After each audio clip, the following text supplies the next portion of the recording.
A mis espaldas está un ángel que nos está indicando el silencio. Con su dedo en la boca nos está diciendo respeto, respeto que impera en todo este cementerio. Y es precisamente este ángel y ese silencio el que da nombre a este museo, un museo al aire libre que podemos contemplar en toda su extensión, porque aquí es un auténtico museo que representa la historia, los 200 últimos años de la historia de Valencia. Este ángel es una gran escultura y es ya una obra de arte.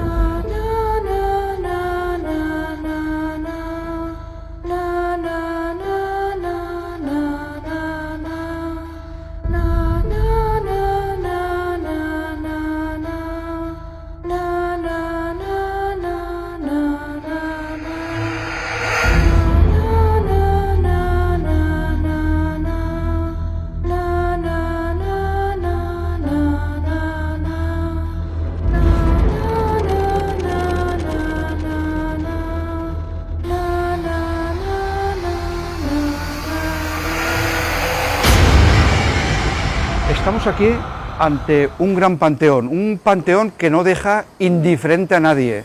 Representa el día del juicio final, el día ese en que todos los fallecidos salen de las tumbas. Aquí se puede ver a personas calavéricas, a niños.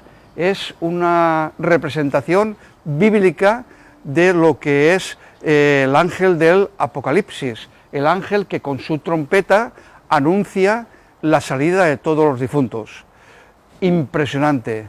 Estamos en el pasillo central del cementerio, a mis espaldas la capilla, es un lugar de paso para entrar al cementerio por la entrada principal. Aquí se pueden ver tumbas que son gente muy destacada, gente y familias. Está desde Genaro La Huerta, el pintor Marqués de Cruïlles y otros. Es un lugar que en un principio tenía que haber sido un gran jardín. Así se diseñó en el siglo XIX, pero poco a poco se fue llenando de tumbas y también de panteones.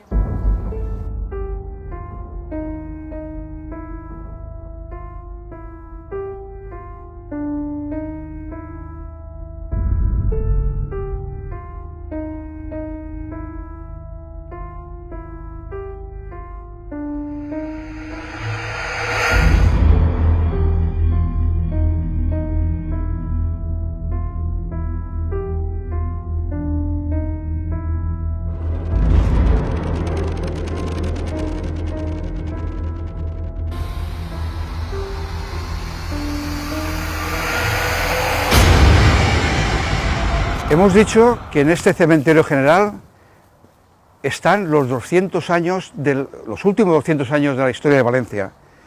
Pues bien, aquí nos podemos encontrar personajes ilustres que formaron parte de esa grandeza de Valencia. Por ejemplo, esta tumba de granito, que pasa casi desapercibida al público, es ni más ni menos que del gran maestro Joaquín Sorolla. Una tumba de granito que simplemente pone su apellido bajo, con rodeado de una corona de laurel. Pues aquí está Joaquín Sorolla, que trajeron sus restos de Cercedilla, en Madrid, donde falleció, y aquí se le hace un homenaje siempre que viene el día 1 de noviembre.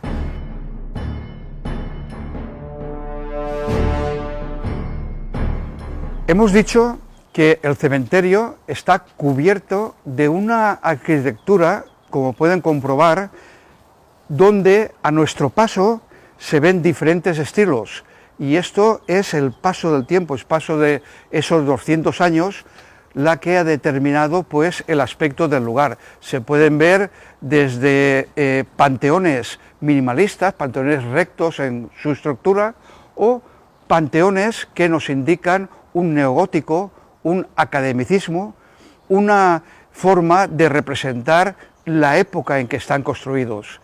Es interesante todo un conjunto porque forma toda una ciudad dentro de la misma ciudad.